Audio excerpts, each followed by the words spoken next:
Yorana, moi je m'appelle Jean-Baptiste Tavanae, hein, je suis agriculteur bio. C'est vrai, l'agriculture bio, il faut savoir que c'est vraiment une agriculture saine, de protection sur l'environnement, saine pour la santé aussi. Et c'est une pratique en fait avec sans utilisation de produits chimiques, d'où on utilise les éléments naturels qui est présent sur l'exploitation. Et aussi de valoriser un peu nos déchets, comme les fumiers de poule, de composter ces fumiers de poule-là, de faire du bon compost. Et ça permet aussi d'enrichir le sol et de ne pas impacter les êtres vivants du sol. C'est ça qui nous dirige en fait vers l'agriculture biologique. C'est avoir en fait cette harmonie de choix de culture sur la culture, par exemple vivrier, sur les légumes, sur autre chose. Est-ce qu'un jour on pourra vivre de l'agriculture biologique? Oui, parce que nos ancêtres, ils ont déjà fait. Avant, on faisait de l'agriculture naturelle. Ouais, c'est vrai qu'il y avait une année, il y avait une année que j'avais eu cet impact-là avec les intempéries, la montée des eaux, tout ça, ça a été impacté sur le terrain. Ben, il y a eu des inondations, ben, les cultures, ben, tout est parti dans l'eau. Du coup, c'est une perte. Là, c'est vraiment 90% de perte. Il y avait quelques légumes à récupérer. Bon, tu vois, on peut dire que là, on est en Thaïlande, pas de morale. Voilà, c'est ça le mot qu'il faut dire. À un moment donné, je me suis dit non, on va quand même montrer que c'est pas à cause de ça que tu vas t'affaiblir, quoi, tu vas tout lâcher, tout ça. Je me suis dit bon non, on va relancer sur des cultures courtes.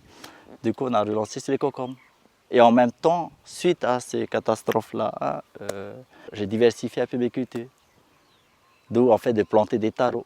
Je sais qu'un jour, quand il y aura la pluie, ben, les taros, c'est le meilleur en fait pour ces cultures vivriers, ces cultures vivriers comme les taros, bananes, voilà les bananes qui sont là-bas, les maniocs et plus les feuilles qui sont en cours là. Voilà, c'est ça, ces cultures-là qui vont compenser en fait de ce que je vais avoir plus tard. On ne sait jamais qu'est-ce qui peut arriver. Et les légumes, je continue comme les légumes. Voilà. Yorana, moi c'est Niki Ven, donc je suis originaire de Mataya. Ça fait 13 ans maintenant, 14 ans maintenant que j'ai démarré mon activité de traiteur, donc spécialisé dans le maté Tiwahima. J'ai diversifié mon activité, je fais de l'eau de coco, de la citronnade, du mitihoué et tout. Et il y a 3 ans, j'ai commencé à approvisionner les cantines scolaires de Teveuta. Ensuite, on a eu les marchés de Terrapuest, en Bora Bora et tout récemment, Paya.